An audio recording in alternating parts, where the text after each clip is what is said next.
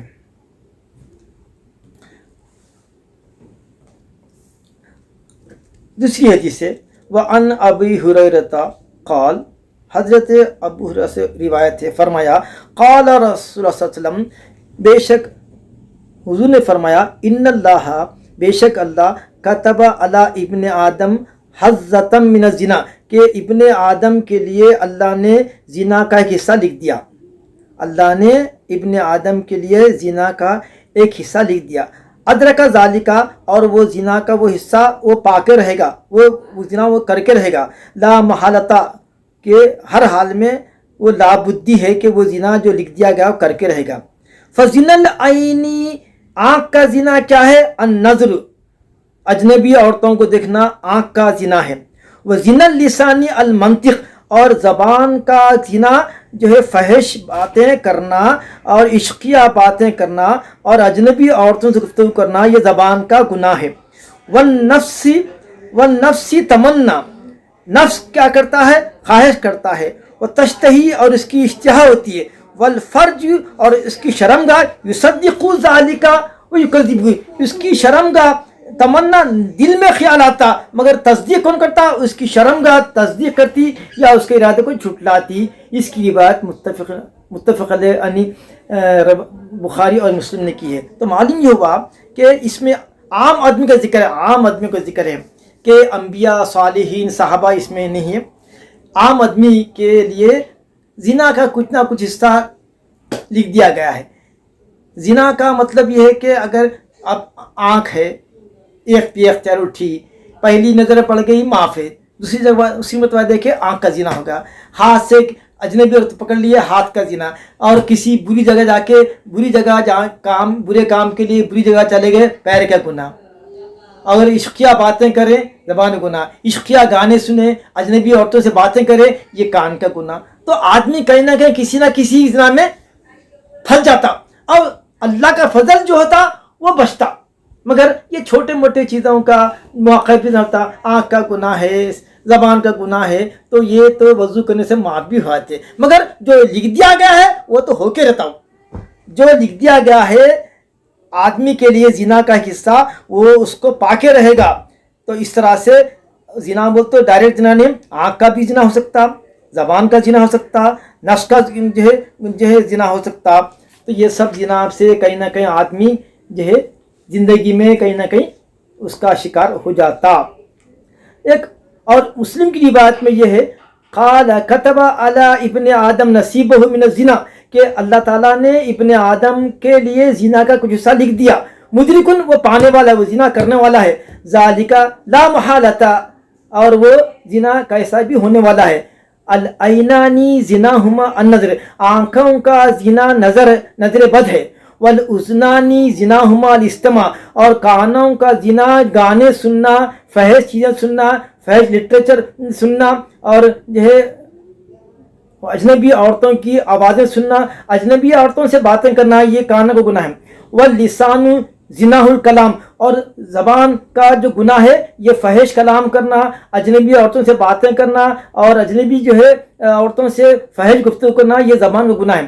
والید زناہ البطش، اور کسی اجنبی عورت کو پکڑ لینا، یہ ہاتھ کا زنا ہے. والرجل زناہ الخطا، اور پیر کا گناہ یہ ہے کہ کسی بری جگہ بری نیت سے چلنا، یہ پیر کا زنا ہے. والقلب یہوا، قلب کی خواہش ہوتی ہے. وہ تمنا کرتا ہے، اور یہ تمنا پوری کون کرتا؟ یصدق ذالک الفرج ویکذب، یہ اس کی شرمگاہ ہے، یا تو وہ تصدیق کرتی یا پھر اس کو جھٹلاتی. یعنی ارادہ تو دل میں ہوتا، مگر جو ہے جب وہ عمل کرتا ہے تو پھر وہ اس کی تصدیق ہوتی، اگر چھوڑ دیتا ہے تو اس کی تکذیب ہوتی. یہاں تک کہ آج کا درس قرآن، آج درس حدیث ختم ہوتا ہے. انشاءاللہ تعالی اس کا سلسلہ جاری رہے گا، اور آئندہ درس حدیث میں یہ باب انشاءاللہ پائے تکمیل پہنچے گا. وآخر دعوانا ان الحمد للہ رب العالمین. ربنا تقبل من الفاتحہ الی حضرت النبی صلی اللہ علیہ وسلم. الحمد للہ رب العالمین.